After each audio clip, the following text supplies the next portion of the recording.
everyone, and welcome to Quilt Stories. My name's Lisa Walton, and today we're going to be chatting with Susan Lenz in South Carolina.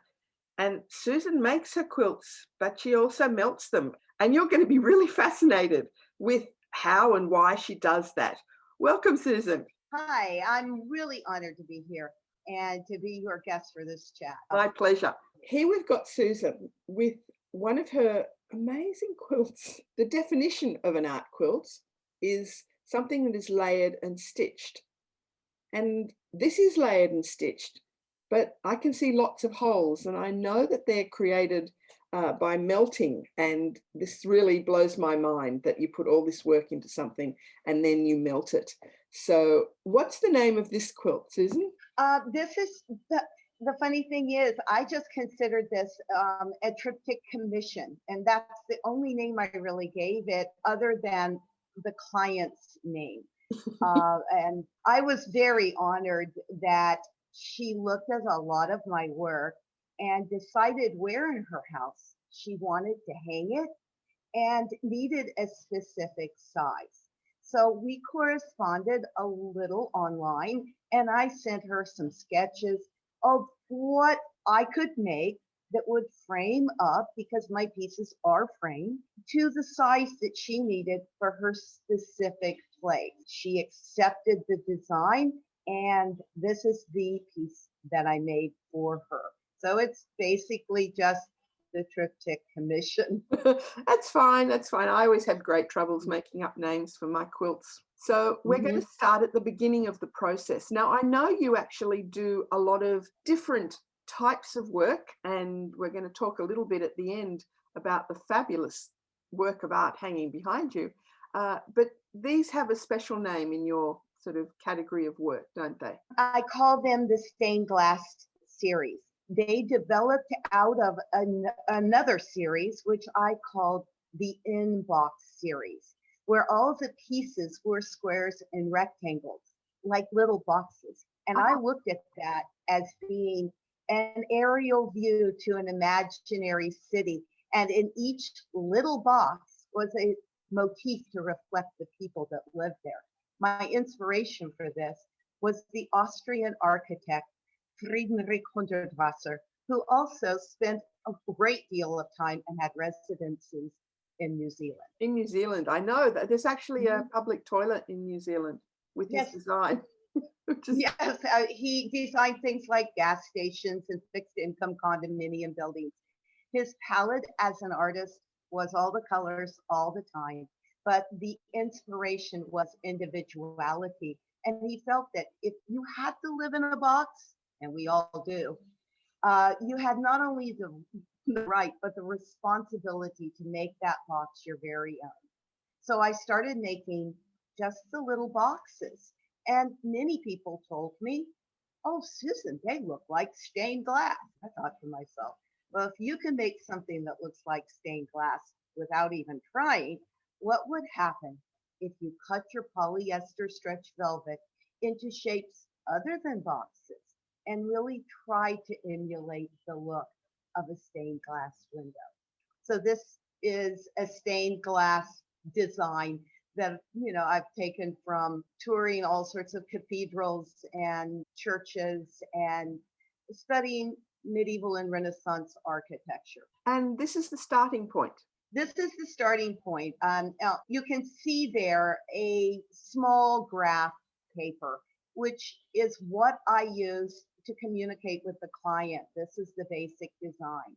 And then I enlarged them on the facing paper to a heat activated adhesive. I use Wonder Under by Pellon 805, and I designed the pieces on the back facing paper. And those are the ones that are the large ones, and I use those as my pattern. So I started doing the two side pieces. And what I work on, the black material, is a recycled industrial felt. I only use the recycled industrial felt in order to keep it out of a landfill. Synthetics are not biodegradable, but it is basically the same material as any inexpensive, totally synthetic felt. Is it very thin? No, it's about the same thickness as the felt that we see in big box stores already cut up into squares so that little kids can use it. It's about the same thickness. Where do you buy that sort of thing? Oh, I don't buy it. That's what's wonderful and why I use it. I have a wonderful friend and he owns an outdoor store and sells kayaks and canoes. And one of his suppliers ships these vessels to him wrapped in these gigantic felt bags meant to protect the boat. And then be thrown away. But like I said, if it goes to a landfill, it's not biodegradable. So he just gives them to me. Excellent. And so the colored fabric is The colored fabric is my amazing and extensive stash of polyester stretch velvet. I'm sure many of us remember disco days and you know that polyester stretch velvet look, and we thought we all looked so good. Well, I finally found a really good use for it. I do tend to use more solids, but sometimes I splurge and get a piece, that is neon green with holographic sequins in a zebra crab pattern. Some of it is really wild, and many of the colors available are metallic and neon. And it's always a challenge to turn these really rather hideous materials into something that looks good. But this is the foundation for the lowest layer, just fused onto the recycled felt.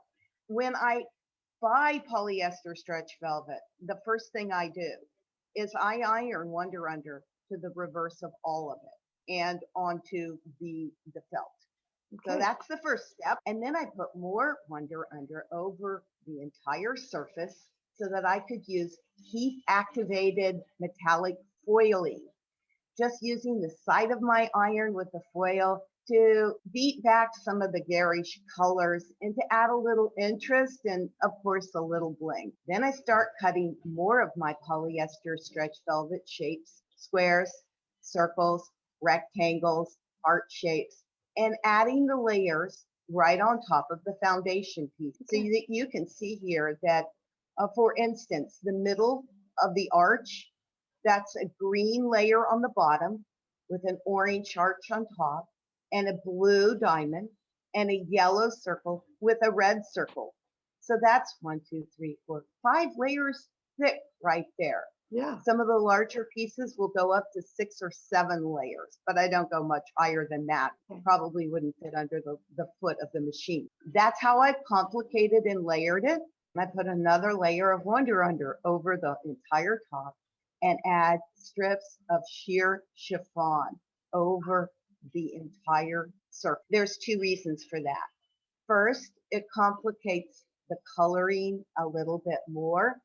It kind of gives it a sense of a watercolor wash, but also it gives a nice smooth surface over which my sewing machine can more easily glide and navigate those uneven surfaces. You said you still buy the velvet, so it's still available? Well, big boxes stores here in the United States include like Joann Fabrics, and they will stock seasonally several of the colors.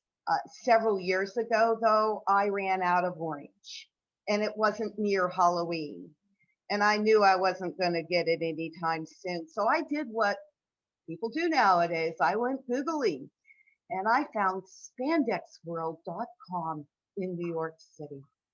And they sell it by a yard at a time. And I can get a box that comes delivered to me with some of the worst things you have ever seen. The polka dots or the stripes, or there is a polyester stretch velvet that is a neon orange that I could have sworn was going to glow in the dark. It didn't. I was almost disappointed, but it's an awful lot of fun. And last year, when we were allowed to travel, I was able to be in New York City, and we went from the Whitney Biennial to spandexworld.com all in the same day, and had a wonderful time actually petting the fabrics and taking a lot of it home. That's great. Well, this is the center of the commission, and you can see that those are the foundation pieces. And what's important for me to point out here is the space between those polyester stretch velvet shades. There's a gap between the blue rectangle in the center and the red and silver squares, rectangles underneath. There's a gap between that blue rectangle and the lunette piece of yellow. And there's a gap between the yellow and the corner green. Those gaps are really important. And it's important to realize that that gap is where the only thing in the process is the recycled felt.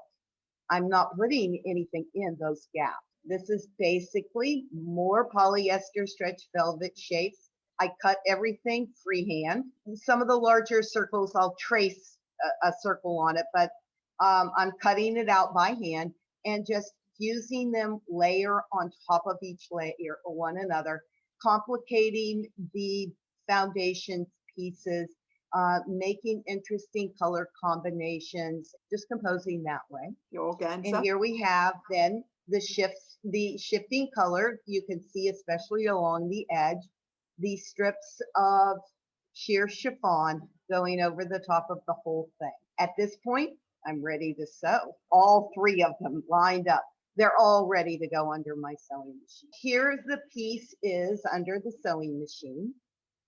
And it's important in this image to see that not am I just free motion stitching, but I am crossing that gap back and forth, making little bridges between the different shapes. And the other thing that is important is that thread. That thread is 100% cotton. Now, all of the polyester is obviously a synthetic. And we talked about the felt. It's a synthetic too. The only thing that is a natural material in my process is that black cotton thread. That's very important. So now here's a better sense of how large the pieces are.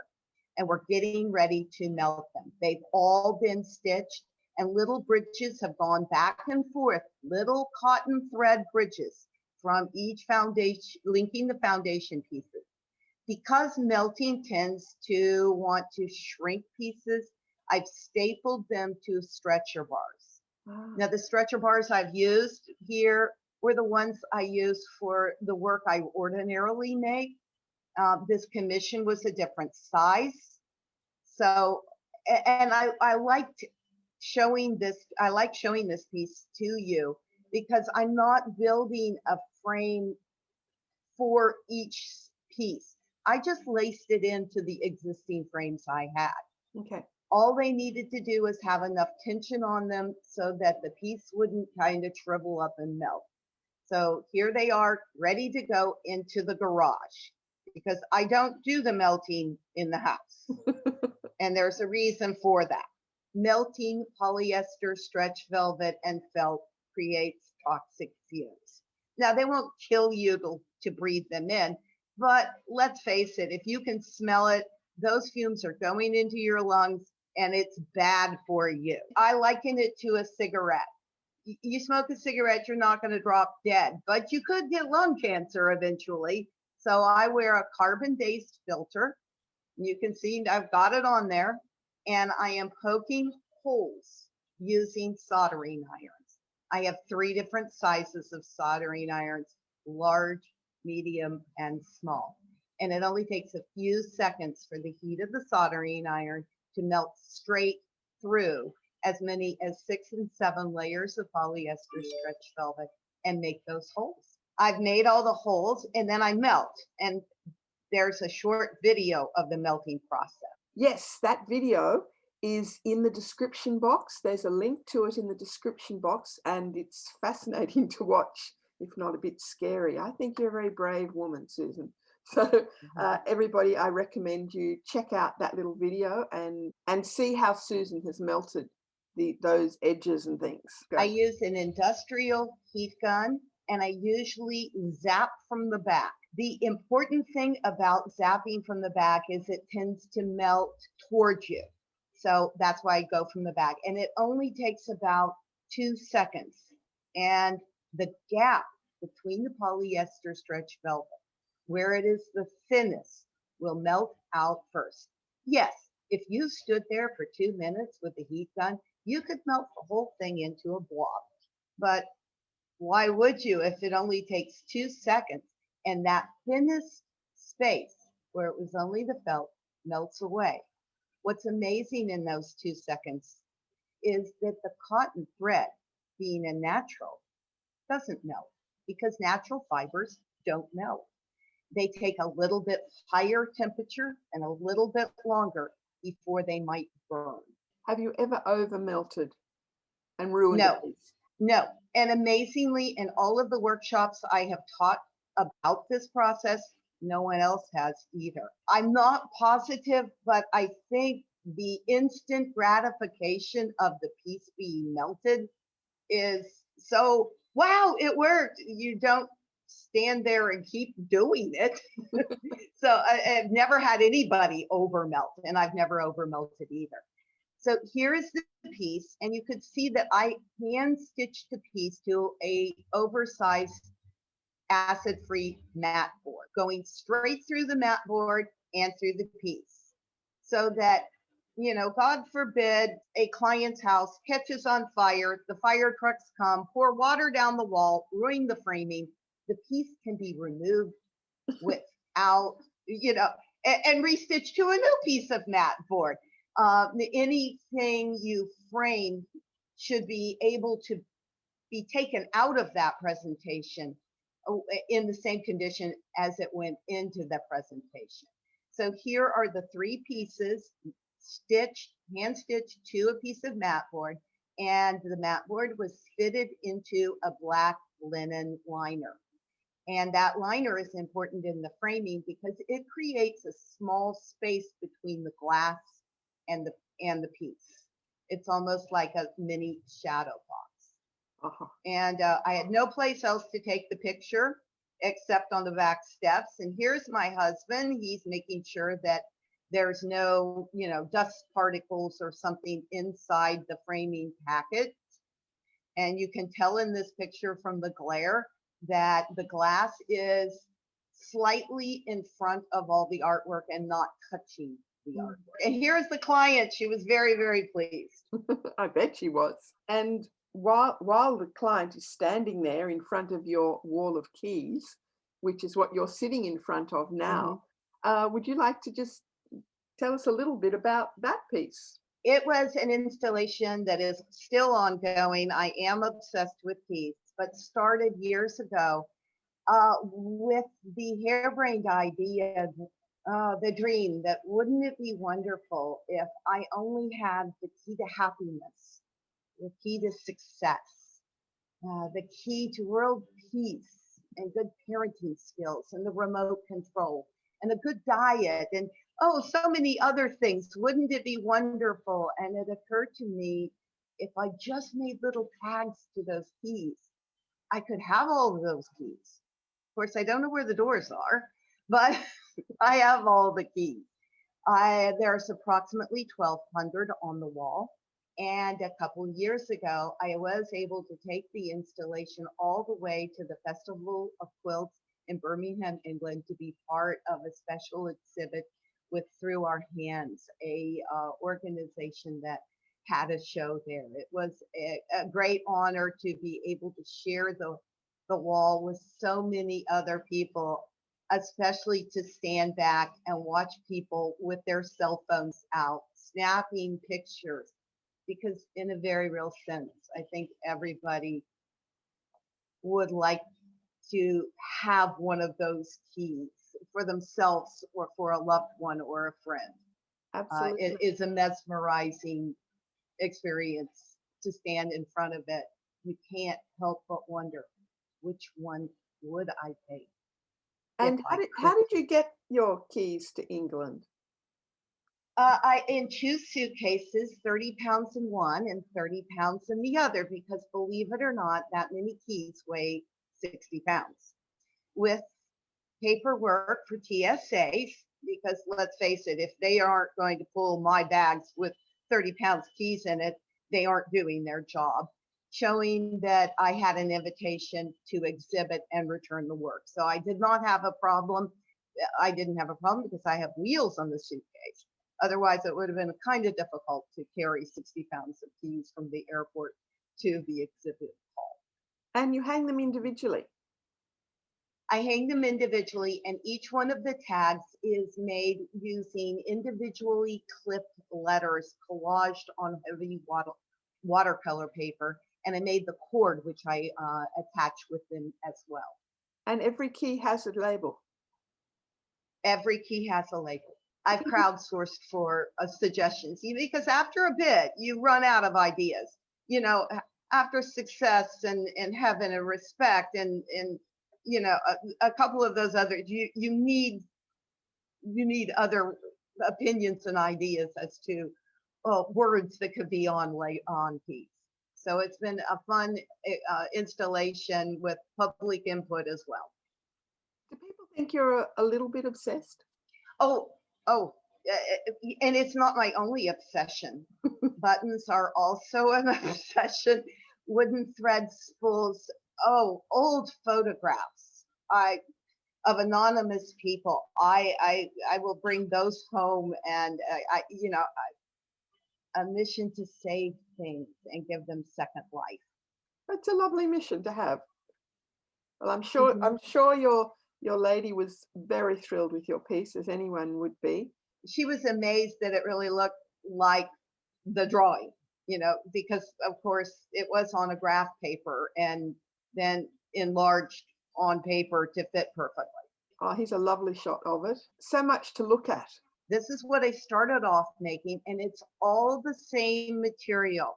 These are all pieces of polyester stretch velvet, squares and rectangles that were put on the felt, layered together, stitched with cotton thread, having holes melted with the soldering iron, and then zapped with the heat gun.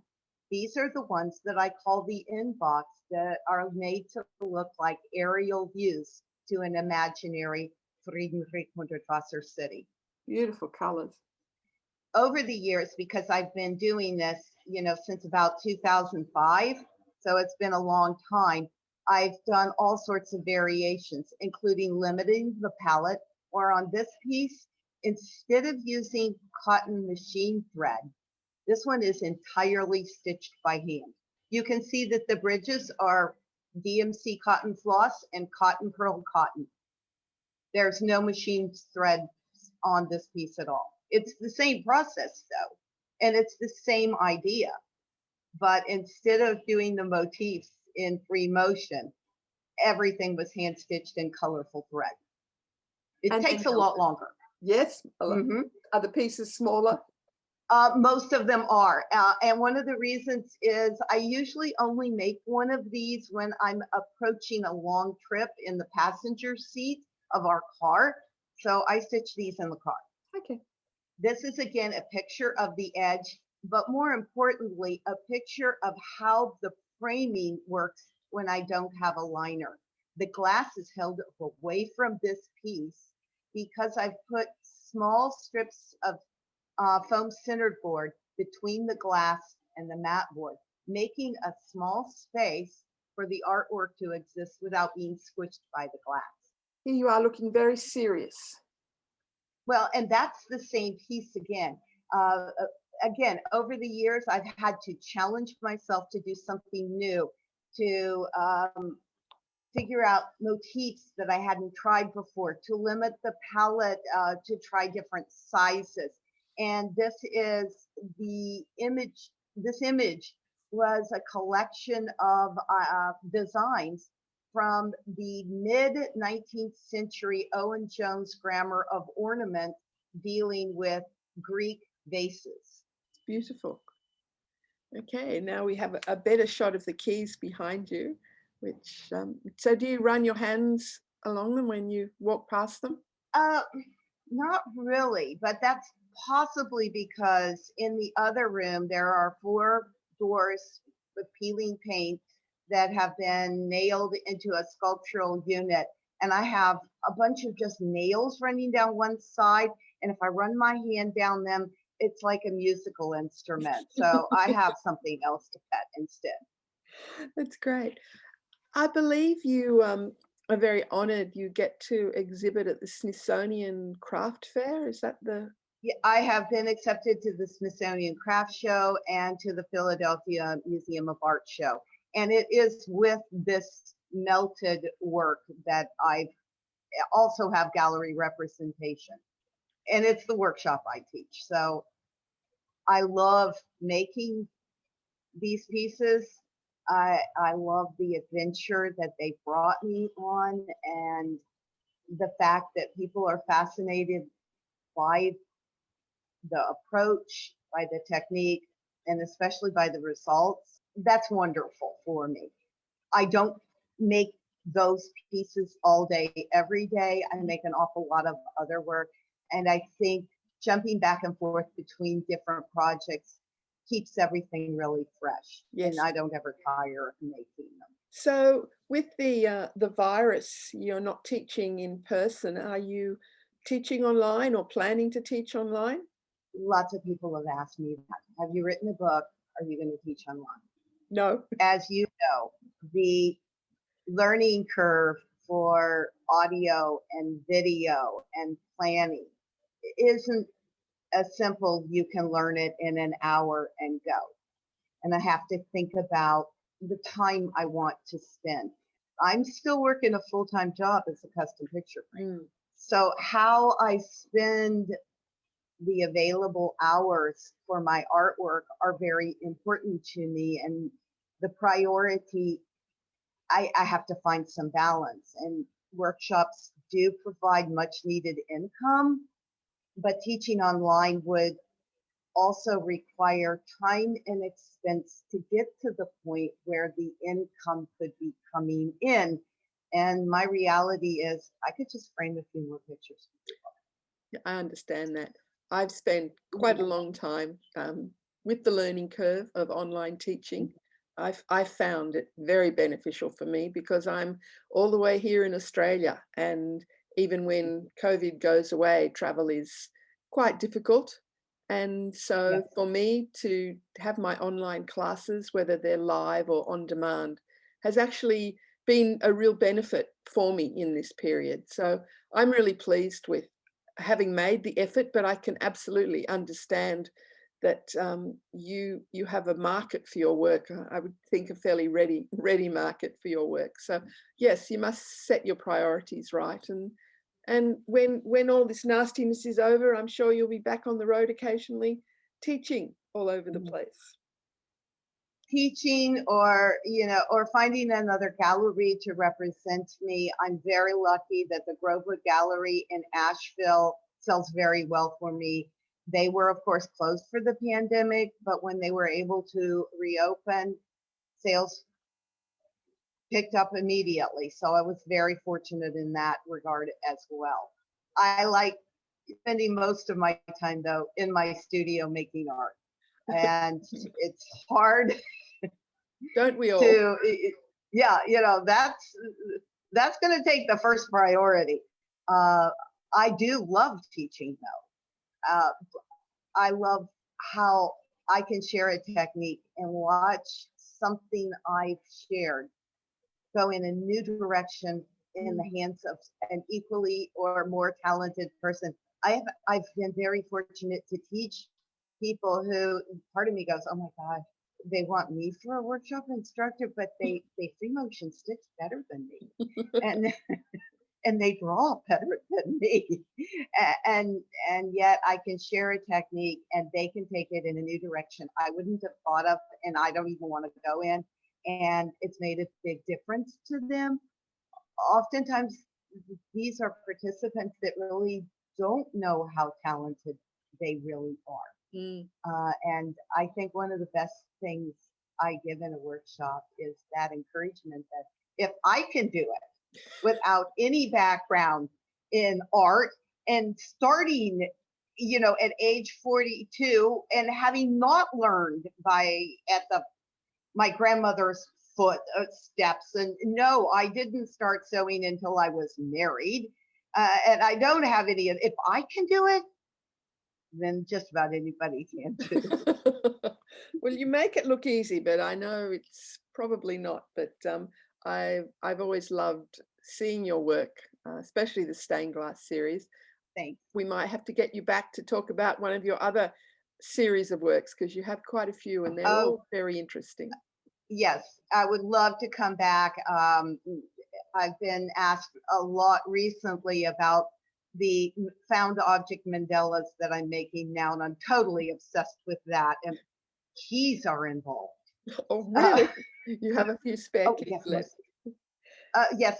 Well, once you start collecting keys, I know. yeah, You you just end keep up with seeing them. more. There's 1,200 on the wall behind me, but the ones in storage, more than double that. Oh, okay. So, yeah.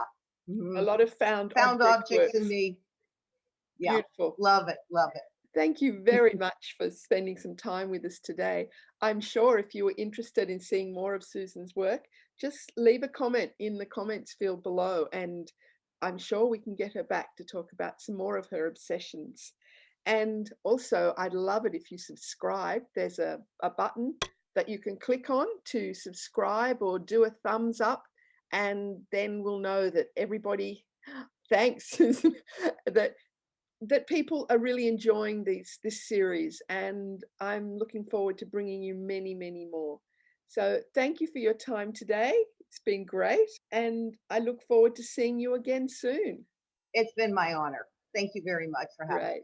Thanks, everyone. me. Bye for now. Bye.